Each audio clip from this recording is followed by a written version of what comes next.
पश्चिम बंगाल में दीदी बनाम बीजेपी की जंग में अब ममता बनर्जी के चुनावी रणनीतिकार प्रशांत किशोर भी कूद गए हैं। प्रशांत किशोर ने ट्वीट कर दावा किया है कि बंगाल के विधानसभा चुनाव में बीजेपी को दहाई का आंकड़ा पार करने में भी परेशानी होगी। इसके अलावा उन्होंने ये भी कहा है कि अगर भाजपा अच्छा करती है तो मैं ये काम छोड़ दूंगा। मतलब ये कि बंगाल में बीजेपी के फतेह का सपना अधूरा रहने वाला है। बता दें कि अगले साल यानी कि 2021 में पश्चिम बंगाल में विधानसभा चुनाव होने वाले हैं, लेकिन उससे पहले बंगाल में सियासी सरगर्मी तेज हो गई है।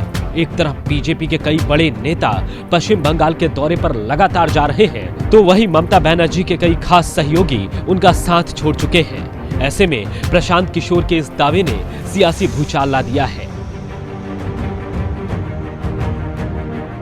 चुनावी रणनीतिकार प्रशांत किशोर ने अपने ट्वीट में लिखा है, मीडिया के समर्थित पक्ष द्वारा बढ़ा चढ़ाकर दिखाया गया। असल में भाजपा को दहाई का आंकड़ा पार करने में भी मुश्किल होगी। कृपया इस ट्वीट को सेव कर लीजिए और अगर भाजपा अच्छा करती है तो मैं यह काम छोड़ दूंगा। प्रशांत किशोर ने यह दावा ऐसे समय में किया है जब बीजेपी बंगाल में जीत का झंडा फहराने के लिए एड़ी चोटी का जोर लगा रही है।